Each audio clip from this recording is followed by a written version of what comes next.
Hey folks, welcome to another episode of Leader Talk.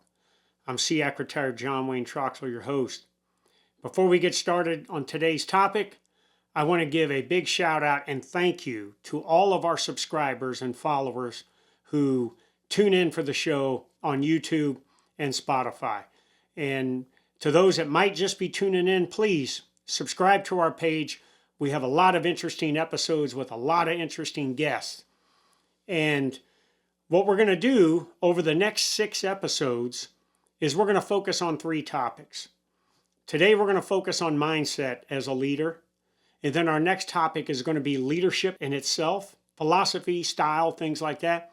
And then we're going to do team building after that and how to build a cohesive team. And in between each of those topics, there will be an episode that I will have a guest to talk mindset or to talk leadership or to talk building cohesive teams.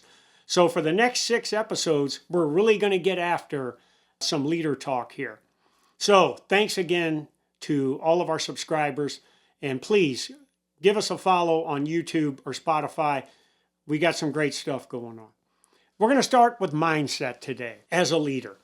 And I think before you can influence others or provide purpose, motivation, and direction to others, you yourself have to condition your mindset.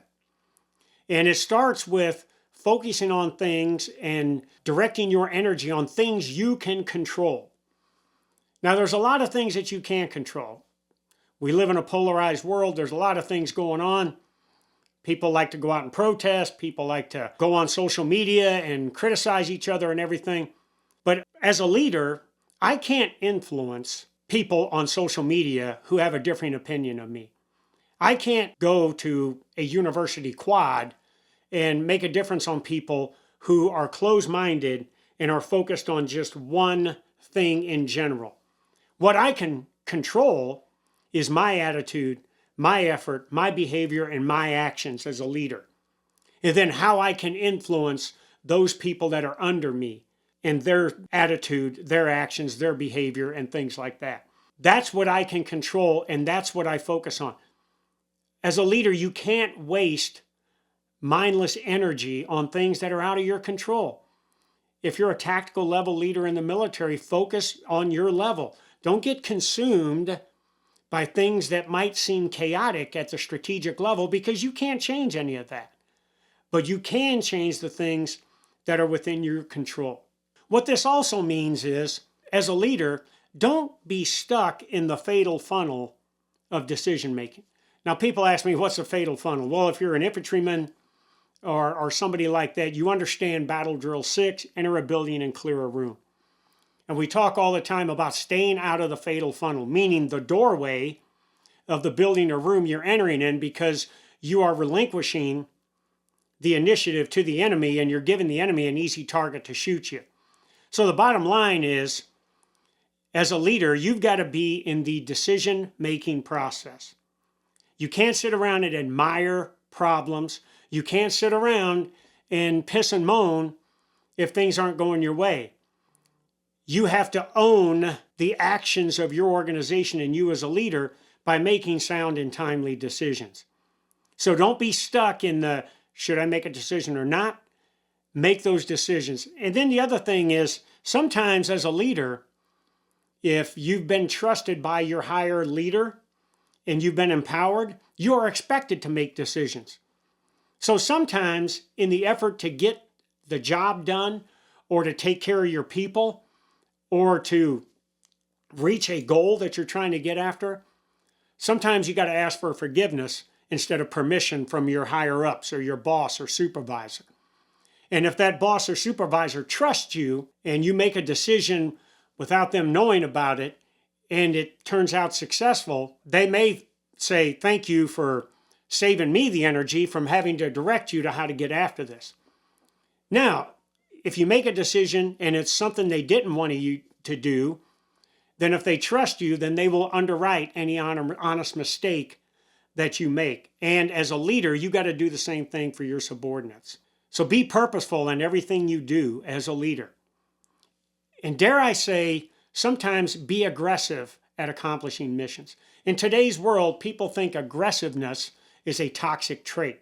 It's only a toxic trait if that aggressiveness has negative impacts on the people and the job you're trying to get done.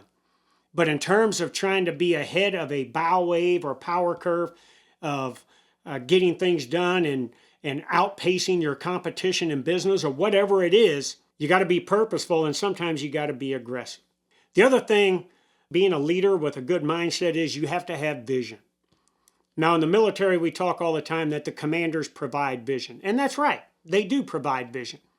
But as a subordinate leader to the commander or to the CEO or whatever it is, you have to arm yourself with their vision, and at your appropriate level, make a vision of yourself and your organization. That means you have goals that you want to achieve. You know where you're at now.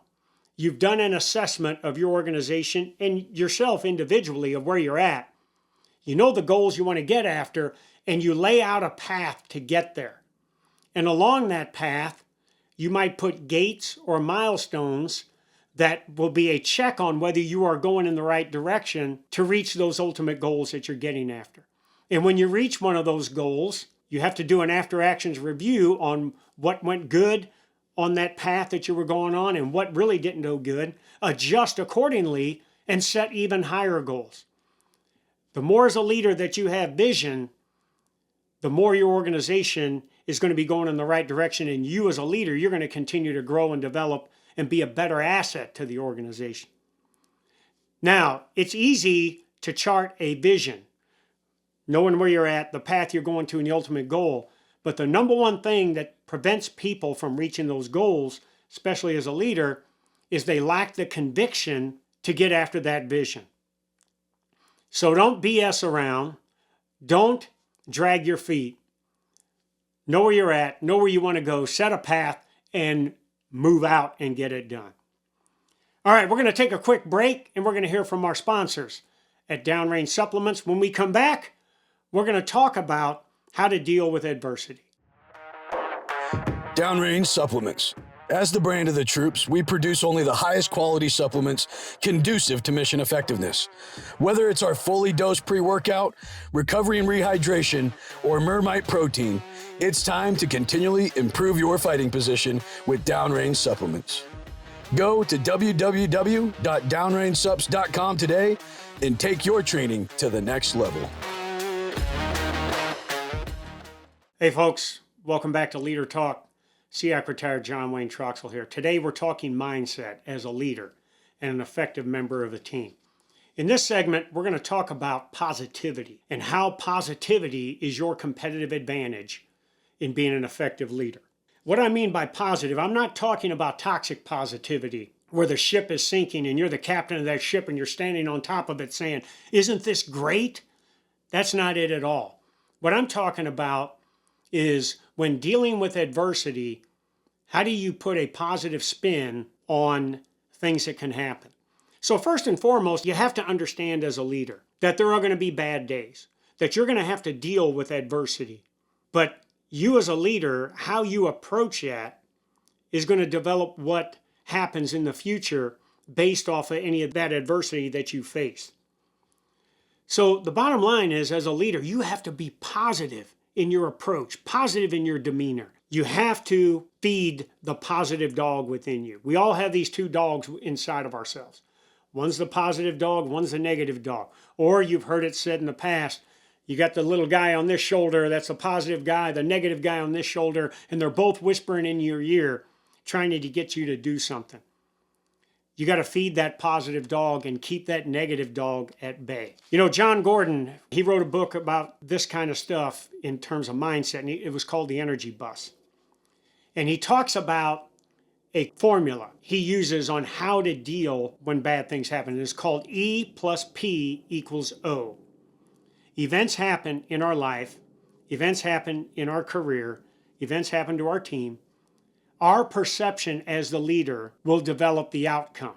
And if our perception of that event is a negative kind of fashion, and we're more about demeaning the people that might have been at fault for that negative action as opposed to assisting in fixing the issues so it doesn't happen again, it's going to determine whether that outcome is positive or negative.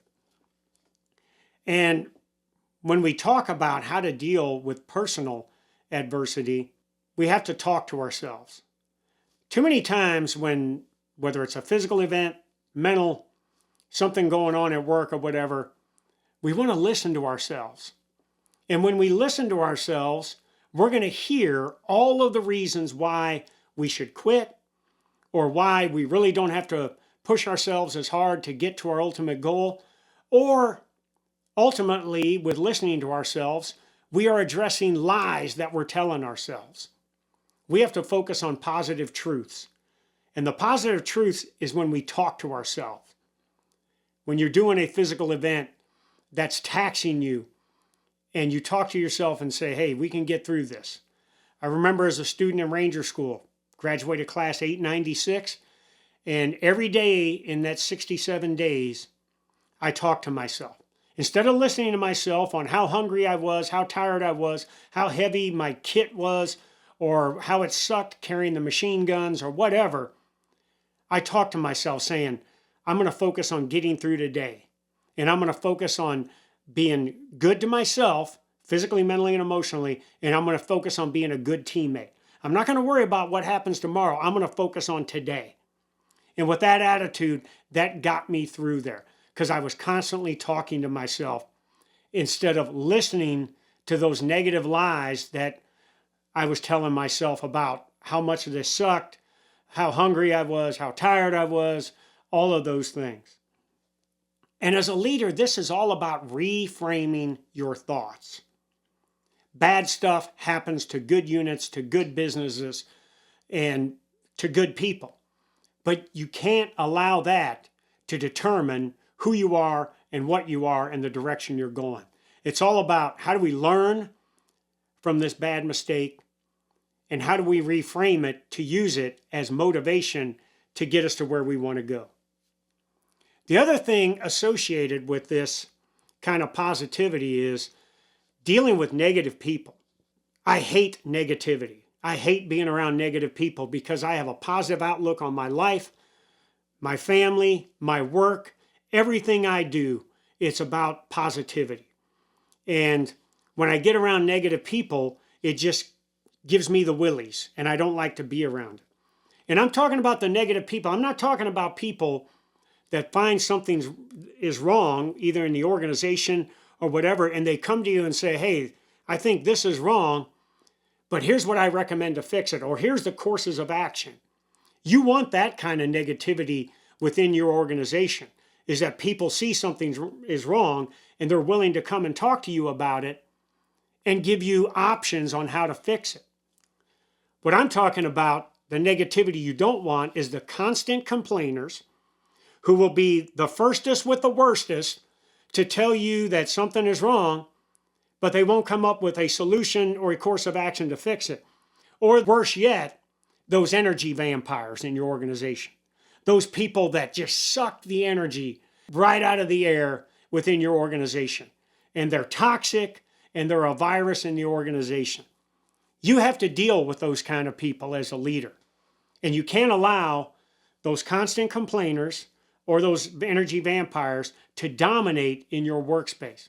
So you have to address it head on, not run from it, not say that's just the way they are. You have to look to transform them. And you do that at the cultural level.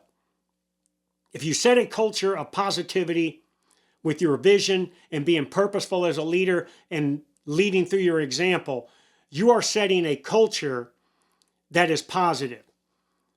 And you have to show these constant complainers and energy vampires the error of their ways that is counter to the culture of the organization. And you have to find innovative ways to allow them to right themselves. Sometimes it's eyeball to eyeball, kneecap to kneecap conversations and say, hey, we're not going to tolerate this kind of behavior in our organization because you're bringing us down instead of bringing us up. You may have to put it in writing. If it's a military situation, you might have to write them a counseling statement. If it's business, you might have to bring them in and give them a little write-up that says you're not getting there. Ultimately, you want to be empathetic and compassionate and show them and provide them with opportunities to right themselves.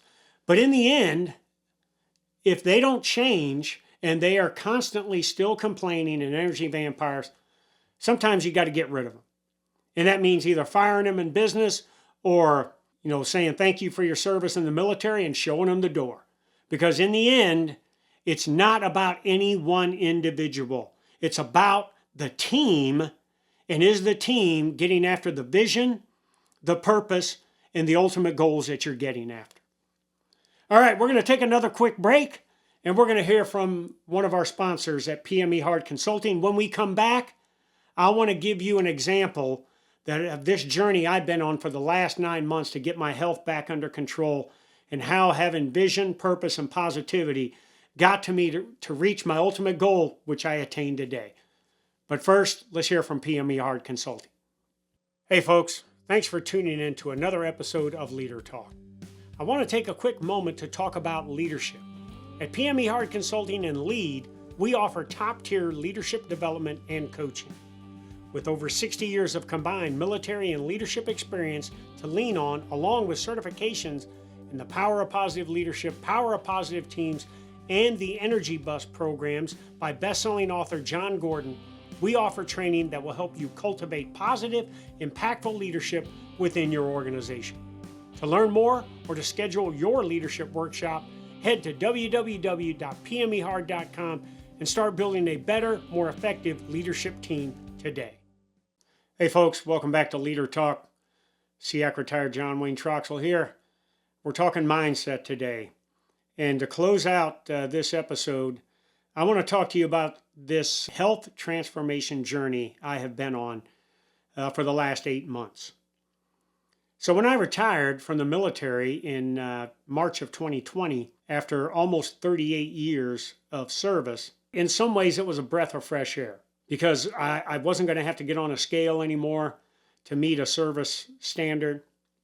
I wasn't going to have to take a fitness test anymore. I felt like I was going to have a little bit of freedom in post-military life. But that has a shelf life on it. So I've always been a physically fit person. And even in the past 5 years of retirement, I've still worked out constantly. But what I did is I allowed myself to relax my eating habits. And I started eating for shit.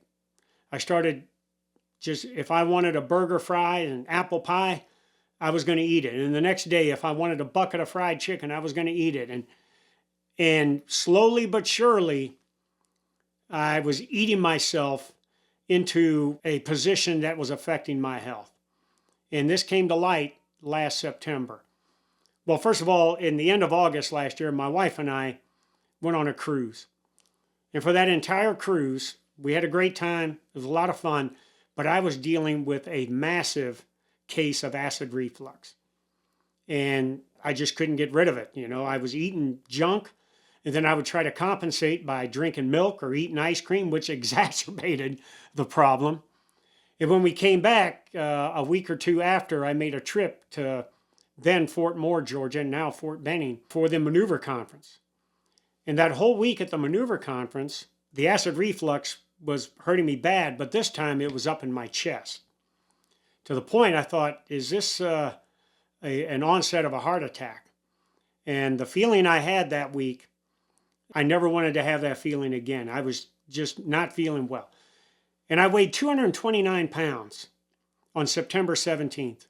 When I got home from that trip, I weighed myself. And I couldn't believe how I had let myself go. When, as the SEAC, in my last position on active duty, I ran around at about 178, 179 pounds. And I was disappointed that I had gained 50 pounds in 5 years. The injuries that I had suffered in combat and through my military service were affecting me big time. It hurt to walk. My sleep was affected. And instead of getting busy living, I was going in the other direction. And I knew I needed to make a change. And I told myself on September 17th, I'm going to change this. I'm going to get back to disciplined eating. I am going to focus on my personal health. And I changed my mindset to get after what I wanted to do. And I told myself then, I'm going to get myself healthy. I don't know if I'll be back down to my fighting weight when I was in uniform, but I am going to take a positive approach to my health. And I started that journey then, cleaning up my diet, making better choices, controlling my portions, and once a week, giving myself a 24-hour period that I could just cut loose and eat whatever I want. I love to drink beer and drink beer if I wanted to or whatever, and just give myself peace of mind by having that one day a week. Since I started on that journey on September 17th, having that vision, that purpose, and positivity, because again, when you are doing a calorie deficit and hunger is what you have to get used to, there can be some days like, screw it, do I need to keep doing this? But I kept feeding that positive dog, pardon the pun, because I wasn't feeding myself all the junk I was before, but I stayed on this positive approach. And I'm happy to report that on today, May the 9th, 2025, I reached my ultimate goal of 179 pounds. I am back to my screening weight in the military. I'm back to the weight I had as the SEAC. I've lost 50 pounds. I feel great. My cholesterol levels, my blood pressure, all of my vitals are in great shape. And I feel 110% better than I did in September. And all of this was because I had a vision of where I wanted to go. I charted a path, and I was not going to be deterred in reaching my ultimate goal. And this is Friday, May the 9th, and today, this afternoon, starts my 24-hour cycle. So in celebration, I am going to go out and have some beer, pizza, and karaoke with my wife. But the bottom line is, I'm proud of this journey, and through this all, I have become a better husband, a better father, a better grandfather, a better business owner, and a better teammate to those businesses that I consult for. So if you are looking to make a change in your life, if things are going down a road that you're not comfortable with, you have to make a decision. It has to be a timely decision and say, now I'm going to get after it. Have a vision of where you want to get to that is based on goals that are attainable. Be purposeful in your actions and have a positive approach in the journey. And trust me, you'll reach that ultimate goal. We're going to close this episode by giving a warrior shout out. And I'm going to go unconventional here. I'm not going to give a shout out to a specific person. But my shout out goes to all those people out there that are taking charge of their lives, taking charge of their careers, taking charge of their teams or their businesses, and they are getting after a positive approach to getting better how they live, how they work, or how they cohese as a team. So all of you out there looking to make a positive change, God bless you, I salute you, and good luck on your journey to reach your ultimate goals. All right, folks, that's it for this episode of Leader Talk. This one was all about mindset. And again, just to recap, it's about vision, purpose, and positivity, how to weed out negativity in your own life as a leader, as a person, but also in your business and in your unit in the military. And on our next episode, I'll have a special guest that will come on and talk about their journey and their change in mindset that helped them reach their ultimate goals. Until then, God bless you all out there. Thank you all for tuning in. Thank you to our sponsors at Downrange Supplements and PME Hard Consulting. And thank you to my Lord above for looking out for me on my journey in transforming my health. So God bless you all. God bless America, and have a great day. Boom.